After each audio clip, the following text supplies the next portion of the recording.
Jagir Sahib, former Federal Minister for Power and Defence, Honorable Ambassador Azaz Chaudhry Sahib, Ambassador Asif Ali Durrani Sahib, Ambassador Dr. Raza Sahib, Zahid Hussain Sahib, Sayyid Hassan Akbar Sahib, distinguished ladies and gentlemen, it is always an honor and a privilege speaking at this forum of IRS, and I'm eternally grateful for organizing today's seminar on the subject of diplomatic successes. I would, at the very outset, like to acknowledge the contributions of our foreign service towards successful diplomacy. The world acknowledges that Pakistan has one of the best foreign services globally. We have a great legacy left by great individuals and legends such as Sahibzada Yaqub Ali Khan and Jamshed Markar. And I'm very proud to say that that legacy has been carried forward well by the professionals of our Foreign Office. And I often witness the effort, the skill that goes into diplomacy, because diplomacy, they say, is an art. It cannot be learned overnight. It is something that is not only complex, but it really takes time and effort to acquire those skills. So I would like to pay my compliments to all the former and serving ambassadors sitting here who've done a great service to Pakistan. We're all very proud of you. Thank you so much. And we witness this wherever we go around the globe, that even with meager resources, the way our diplomats have kept our flag flying high and the way they have contributed immensely towards the cause of Pakistan, these services shall always be remembered. And when we talk about the contemporary situation that has arisen in the region, Pakistan has always had that advantage of being at the crossroads of civilization, being strategically located at a very, very relevant place, where on one side we have a landlocked Central Asia, on one side we have China, a strategic partner to Pakistan. And then, of course, as very rightly and in detail and enunciated by various speakers here, the whole India-Afghanistan situation which we are currently faced with. But what was the difference in May 2025? Pakistan has always been falsely accused of promoting terrorism, where in fact, I always say that Pakistan is the biggest victim of terrorism. No other country can claim that it has laid down 90,000 lives in the war against terrorism. No other country can claim that they have suffered losses of hundreds of billions of dollars in terms of economic losses. And we're a nation where not only officers of our armed forces, Jawans of our armed forces, law enforcement agencies, civilians, but our children have given sacrifices. You've seen the APS Peshawar attack. You've seen the attack recently on a school bus in Khuzdar in Balochistan. No other nation can claim that their children have also laid down their lives in this war against terrorism. So what was the difference? As rightly pointed out, before the May 2025 war and right after the war, it was great diplomatic efforts, reaching out to friendly countries and clearly explaining the situation that we are faced with. And it takes skillful diplomacy, and it takes a lot of courage and effort to get the message across. So I think those diplomatic efforts must really be acknowledged. And you saw that when the escalation started in May 2025, the Prime Minister led from the front, and you could see him interacting with ambassadors from different countries and reaching out and explaining the situation on ground. And the turning point in this escalation was that when speaking at PMA Kakul, the Prime Minister offered an impartial investigation into the Pahalgam incident. Now, this offer to investigate the Pahalgam incident was not a mere statement. It actually proved that Pakistan had clean hands, that Pakistan had nothing to do with the Pahalgam incident.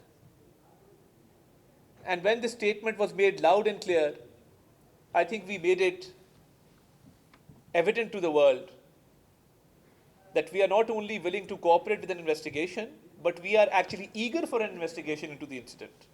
Because a country which suffers from terrorism cannot promote terrorism. These two contradictory sides cannot go together. So I think that really turned around the tide, and we received overwhelming support from across the globe. And a lot of friendly countries not only supported Pakistan, but they very clearly stated that since Pakistan has offered an investigation, there is no more room for further escalation. But India had nefarious designs as always. And when we look back, we see that how the two nation theory has become strengthened after May 2025, because India had hegemonic designs. India had this false notion of rising India,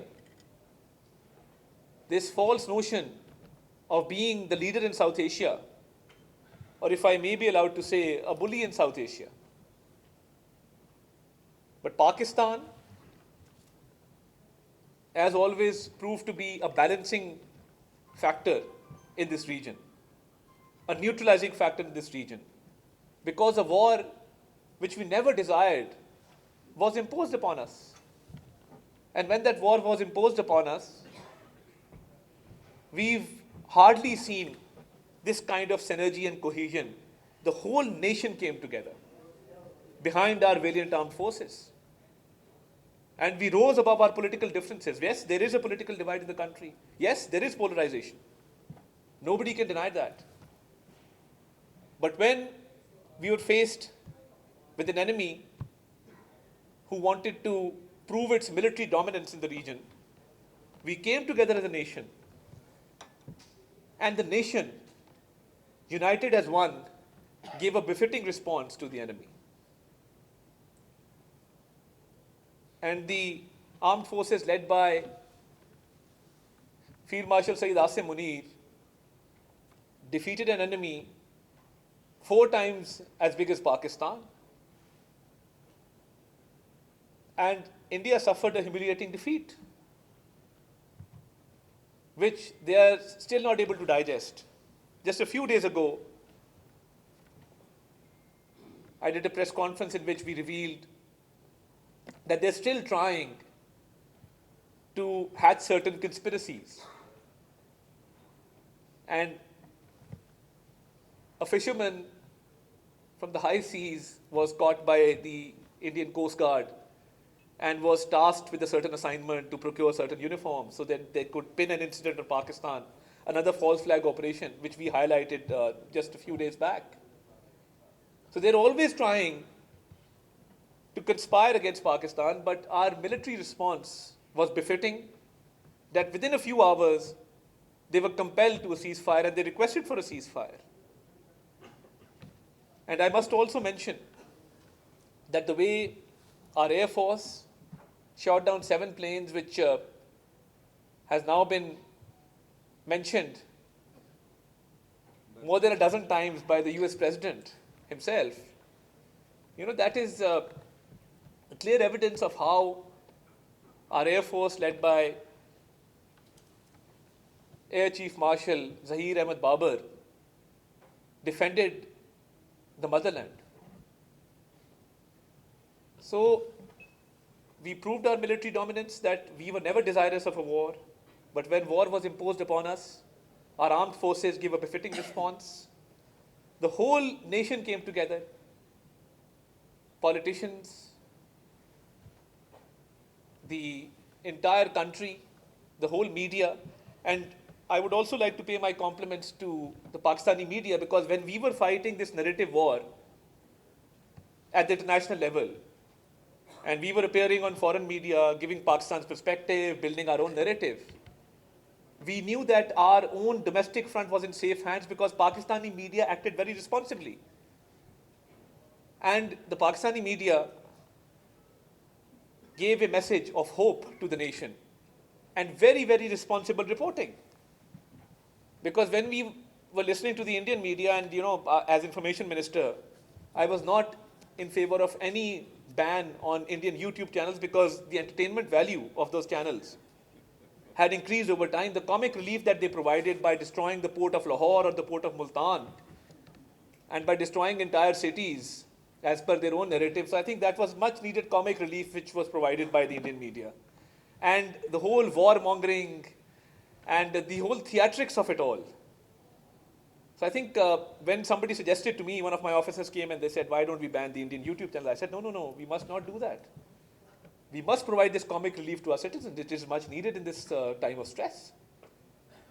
And what we did was, one of these young employees of the digital communication department came up to me and he said, I have an idea. And in this way, we can air our national songs and patriotic songs and images of our armed forces and the Pakistani flag in India. I said, go ahead. So he came up with this plan. And when those videos had hit above 2 million views, the whole Indian nation was behind their government, asking them that how did they allow this? And they were taken by complete surprise. So I think that's the kind of innovation we had in Pakistan, that where the Indian media was resorting to its old tactics of blame game, of conspiracies, of coming up with false narratives, our people actually were going through innovative thoughts and coming up with schemes to which India had no answer. So I think every aspect